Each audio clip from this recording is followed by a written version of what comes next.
Jadi orang-orang yang membaca Al-Quran itu selain membaca adalah menjadi obat.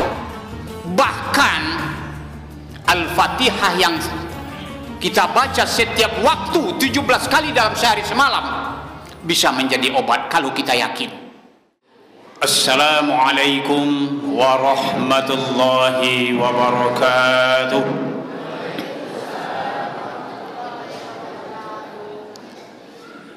Alhamdulillahilladzi arsala rasulahu basyiran wa nadhira wa da'iyan ila Allah bi'iznihi wa sirajan munira. Ashhadu an la ilaha illallah wahdahu la syarika lah wa ashhadu anna Muhammadan 'abduhu wa rasuluhu la nabiyya ba'dah. Rabbi israh li sadri wa yassir li amri wahlul 'uqdatam min lisani yafqahu qawli. Qala Allah Ta'ala fil Qur'anil Karim wa biqawlihi yahtadil muhtadun. Na'udzu billahi minasy syaithanir rajim. Bismillahirrahmanirrahim. Dzalikal kitabu la raiba fihi hudan lil muttaqin. Shadaqallahul azim. Surat Al-Baqarah ayat 2. Bapak pengurus masjid beserta jajarannya yang saya hormati, bapak-bapak, ibu-ibu, niniak mama, alim ulama, cadik pandai, tokoh masyarakat, pemuda dan pemudi generasi muda, anak-anak pesantren yang hadir pada malam hari ini sebagai tamu Allah yang mulia. Bersyukur kita kepada Allah Subhanahu wa taala, di malam hari ini Allah masih berikan nikmat kesehatan, kesempatan dan kekuatan kepada kita. Kita tinggalkan rumah kita, bapak dan ibu kita, menuju ke masjid hanya dengan satu niat beribadah kepada Allah Subhanahu wa taala. Mudah-mudahan dengan niat yang ikhlas setiap langkah kaki kita menuju masjid ini bernilai ibadah di sisi Allah. Amin ya rabbal alamin. Selawat beriring salam selalu kita baca Allahumma salli ala Muhammad wa ala ali Muhammad. Kita bermohon kepada Allah semoga selalu disampaikan kepada Rasulullah sallallahu alaihi wasallam sebagai uswah dan qudwah agar kita selamat dunia dan akhirat. Beliau sudah meninggalkan pedoman hidup Al-Quran kalamullah dan hadis Rasulullah sendiri. Bapak-bapak dan ibu-ibu jemaah yang saya hormati, judul tausiah kita pada malam hari ini, fungsi Al-Quran diturunkan Allah. Ma huwa Al-Quran? Apa itu Al-Quran? Al-Quran huwa kalamullah. Al-Quran itu adalah kalam Allah. Ada juga menyebut orang wahyu Allah, ada juga orang bilang firman Allah, sama. Yang diturunkan oleh Allah kepada Rasulullah sallallahu alaihi wasallam, ada yang melalui malaikat Jibril dan ada yang langsung dengan berbahasa Arab secara mutawatir dan beribadah hamba yang membacanya. Itulah Al-Quran. Jadi adonan langsung ke Nabi, ada yang melalui malaikat. Firman Allah diturunkan kepada Rasulullah sallallahu alaihi wasallam. Yang paling orang tidak bisa merubahnya bapak dan ibu-ibu dengan berbahasa Arab. Tidak ada Al-Quran kau nak bahasa Jepang, Pak. Tidak ada yang berbahasa Inggris. Allah turunkan kepada Rasulullah dengan berbahasa Arab, karena orang yang menerimanya adalah orang yang mengerti, yang paham dengan bahasa Arab itu sendiri. Dan penutupnya adalah berpahala atau beribadah orang yang membacanya. Itu yang dikatakan Al-Quran. Kemudian ada cilai hadis. Karena Al-Quran dan hadis itu adalah pedoman hidup orang yang beriman, orang Islam. Ma huwal hadis? Apa itu hadis? Ma udhifa ila Nabi sallallahu alaihi wasallam qaulan aw fi'lan aw takhriran aw sifatan. Yang dikatakan hadis itu sesuatu yang disandarkan kepada diri Nabi. Maksudnya adalah di Muhammad sallallahu alaihi wasallam. Qaulan perkataannya, au fi'lan perbuatan, au sifatan sifat-sifat Nabi, au takhriran dan ketetapan Nabi. Itu yang dikatakan hadis. Baik perkataan, sifat, perbuatan dan takrir Nabi itu adalah hadis. Kedua-duanya ko bapak dan ibu adalah pedoman hidup bagi orang-orang yang beriman. Bapak-bapak dan ibu jemaah yang saya hormati, gunanya Al-Quran itu diturunkan Allah. Yang pertama adalah Al-Quran diturunkan Allah untuk kita baca. Iqra bismi rabbikal ladzi khalaq. Khalaqal insana min 'alaq. Iqra wa rabbukal akram. Alladzi 'allama bil qalam. 'Allamal insana ma lam ya'lam. Surat yang pertama yang diturunkan Allah kepada Rasulullah sallallahu alaihi wasallam adalah perintah untuk membaca. Baik ayat yang tersurat maupun ayat yang tersirat. Kalau nanti surat kalau jaleh ke bapa dan ibu-ibu, masing-masing awak ada punya Al-Quran di rumah, ada tulisan Arab di atas kertas. Itu adalah Al-Quran yang tertulis. Sebelum Al-Quran diturunkan Allah, perbendaharaan Al-Quran berada di Lauhil Mahfuz. Lalu baru ke Baitul Izzah, baru ke alam dunia, sampailah ke Nabi. Baralah moyo Al-Quran diturunkan Allah. Bapak-bapak dan ibu-ibu 22 tahun, 2 bulan, 22 hari. Itulah moyo Al-Quran diturunkan. Kini tidak ada kita tidak punya Al-Quran di rumah, kita yakin bahwa bapak dan ibu-ibu. Kok adalah dari rumah tidak ada Al-Quran, kita orang Islam bapak dan ibu itu keterlaluan namanya. Sakurang-kurangnya pambek tanya oleh ada Al-Quran. Kalau ada tetangga aku meminjam. Kalau ada biasanya Al-Quran ku bapak dan ibu gunanya kalau ada orang nama meninggal. Itu salah satu. Kalau lah ada lama meninggal didakean Al-Quran ke jenazah ko pak. Diletakkan bagian kepala lebang unggu Al-Quran dake kepala jenazah. Gunanya. Kalau boleh hamba bertanya apa dia? Gunanya kira-kira. Sewaktu hidup dia tidak membaca Al-Quran, tapi lah mati dia nyo Al-Quran. Ma pandainya membaca. Tak ada gunanya bapak dan ibu. Tapi kalau datang kita ke sana bawa Al-Quran lu membaca, itu baru. Kadang-kadang kan itu kalau lah meninggal orang ya dari rumah awak tidak ada Al-Quran pinjam ke tetangga, letak Al-Quran dekat jenazah. Sewaktu hidup dia tidak baca Al-Quran, lah mati baru dia gianya.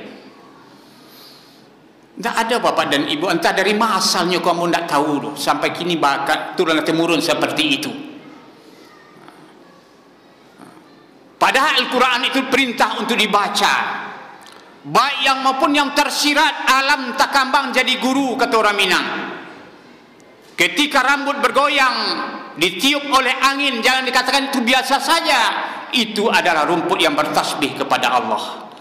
Ketika burung yang berkicau dengan suara yang merdu, jangan kayaknya berkicau begitu saja, enggak. Dia bertasbih kepada Allah Subhanahu wa taala. Itu alam takambang jadi guru. Maka banyak Allah katakan dalam Al-Quran, afala ta'qilun, apakah engkau tidak berpikir, kata Allah.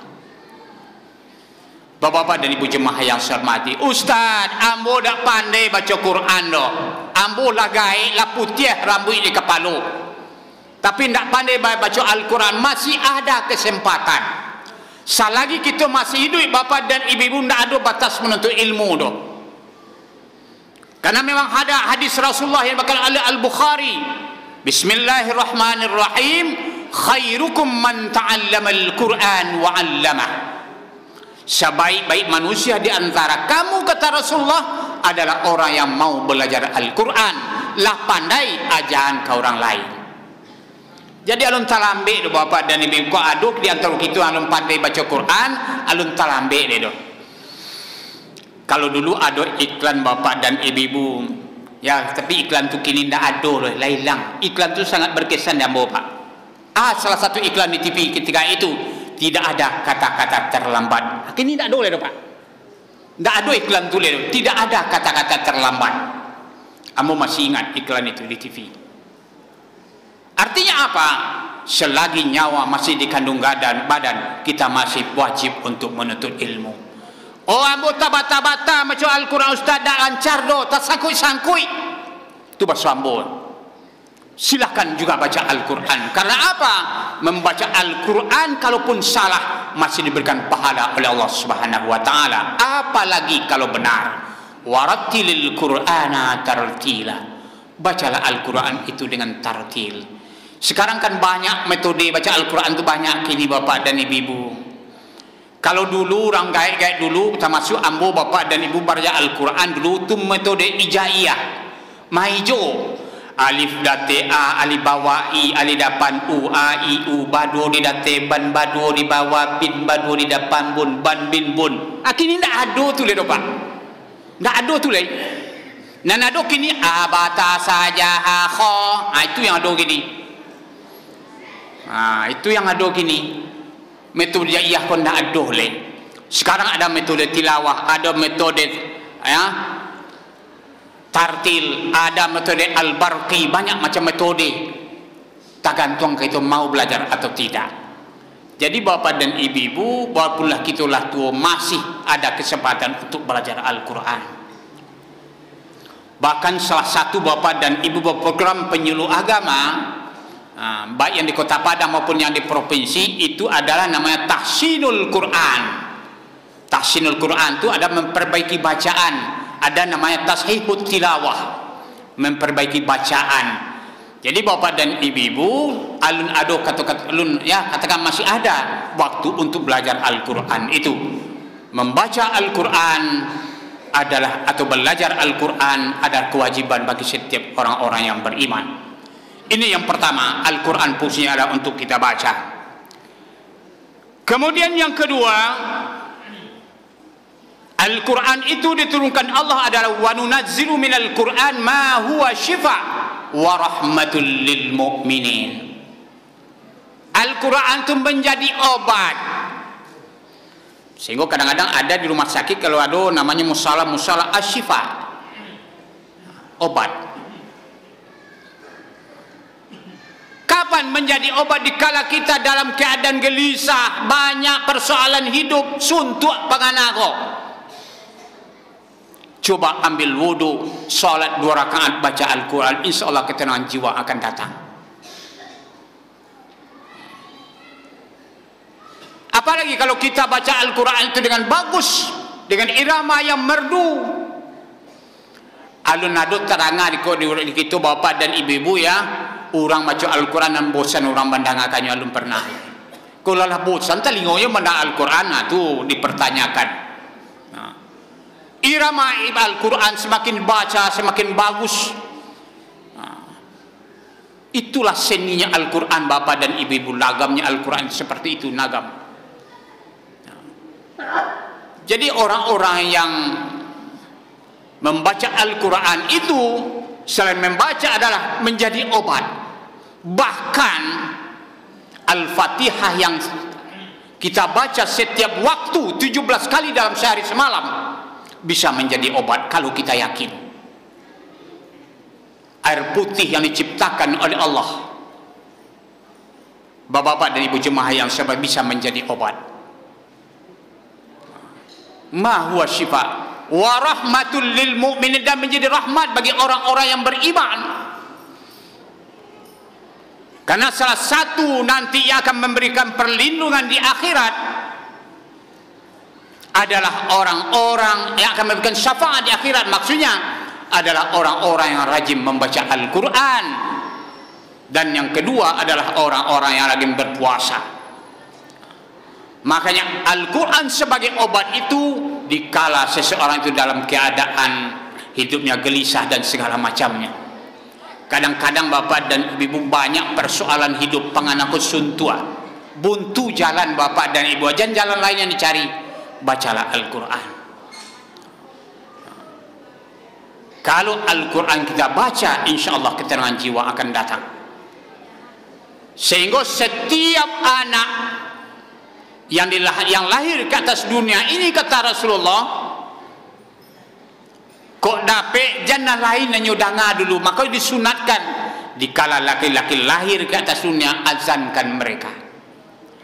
Dikala perempuan lahir, iqamahkan mereka, supaya kalimat yang pertama yang dia dengar itu adalah kalimat-kalimat thayyibah.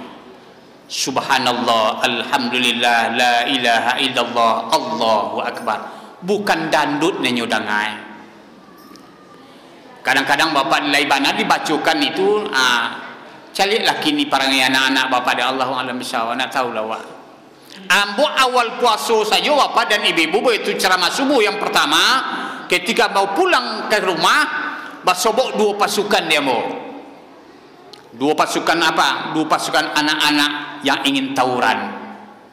Jadi kini agak marak Ramadan kini ko, bapak agak sibuk polisi tahun kini ko. Ya. Ramadan tahun ini agak sibuk polisi dibikinnya. Karena apa? Kata mereka pergi sholat subuh, tapi tidak, mereka sebenarnya sudah berjanji tunggu di situ, tunggu di situ. Sanjatunya bawa acik nyo ken saruang. Ken saruang tu dibulai mereka kudo, apa kau dilambuin ke kawannya. Nah. Jadi parangai. Nah. Jadi bapak dan ibu jemaah yang saya hormati, ya, Al-Quran itu bisa menjadi obat dikala kita yakin. Bahkan bisa sebagai penjaga diri. Bisa menjadi penjaga diri. Ketika kita, ya katakan namanya bapak dan ibu, lewat suatu hal ya, di tempat-tempat yang dianggap kata orang ada di sana macam-macam, maka kita disunatkan, bacalah ayat kursi. Surat Al-Baqarah ayat 255. Allahu la ilaha illa huwal hayyul qayyum. Bahkan Rasulullah sallallahu alaihi wasallam ketika beliau dikepung oleh orang-orang Quraisy, kan itu ada turun surat Yasin. Wa ja'alna min baini aydihim sadda wa min khalfihim sadda fa ghashaynahum fahum la yubsirun. Allah kasih dinding kanan dan kiri, atas dan bawah, sehingga Nabi tidak kelihatan oleh orang-orang kafir Quraisy. Artinya apa? Dipergunakan untuk kebaikan, bukan untuk keburukan. Bapak-bapak dan ibu jemaah yang saya hormati. Kemudian yang terakhir, yang ketiga, Al-Quran itu didukung Allah adalah sebagai pedoman hidup. Dikatakan sebagai pedoman hidup bapak dan ibu-ibu tentang masalah akidah. Pertama sekali ada dalam Al-Quran banyak sekali ayat-ayat yang berkenaan dengan akidah. Qul huwallahu ahad. Ini salah satu. Surat Al-Ikhlas. Kadang-kadang bapak dan ibu ayatnya dapat lewat tapi surah yang tak tahu. Ada ibu-ibu majlis taklim amo tanya, amo baca ayat, kemudian datanya surah Qul huwallah, asur nama surahnya bu, surah Qul huwallah katanya.